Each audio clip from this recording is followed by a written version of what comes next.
Right, okay guys, so I'm going to chase myself out of socket now. I've discussed positions with the client, my wife, and whenever I'm putting sockets in, I always like symmetry. I like everything to be symmetrical, unless it looks better unsymmetrical. So what I'm going to do is I'll come up 300 off the floor for the centre of the socket. So I'm going to come out 300 off the wall, obviously allowing for the plasterboard. So 300 plus about 15mm for the plasterboard. That's going to be the centre of the socket. I've set my laser level up around the room, as you can see, so that I can get all the sockets at the same height. I absolutely love a laser level, especially in kitchens. The plan is then that I'm going to chase in the socket. Apologies that this isn't a knockout box, but typically the day you come to use one, you haven't got one on the van, so I've got to order some. But this is the same size, it'll do the same job.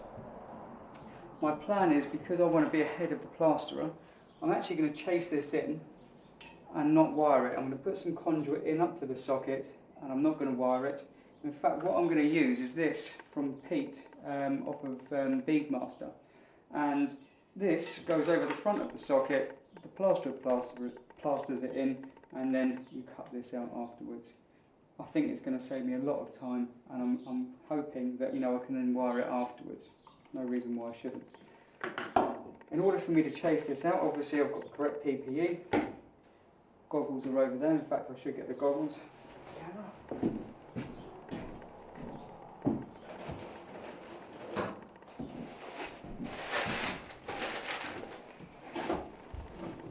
I've got my goggles.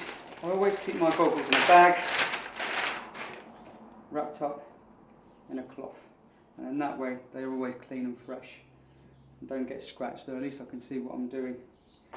Ear defenders, obviously, dust mask, level, just making sure that it's square. Laser level, I'm going to mark the socket out, and then I've got two ways I'm going to show you guys for doing this. I used to stitch drill it, which is a great way for breaking material out of a wall without damaging the wall.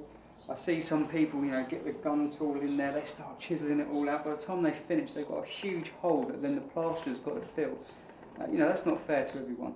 So I try and keep my boxes as neat as possible, minimal breakout around the edge. It just makes it a nice clean job. And also, if you can get used to doing that, when you're working in somebody's house where the decorator's going to come and the whole wall's not just being plastered, the decorator's going to thank you for that. So with this particular one, you drill a centre hole. This Armeg tool then scrapes it out. Creates a lot of dust, just to be wary of that, so which is why I've got the hoover, which I'm going to stick underneath it to suck up as much dust as I can. Prevention's better than cure. And then you chisel it out square afterwards using this tool. When I come to then get the cable down, this is an Armeg skirting board chisel, and it's 20mm, which fits the conduit absolutely perfectly. Absolute godsend. I don't know how I got on without this, and I would recommend it to anyone. So this bit of kit here that's from Armeg, and then obviously the Bosch drill, top of the range D8. In fact, I probably shouldn't say that.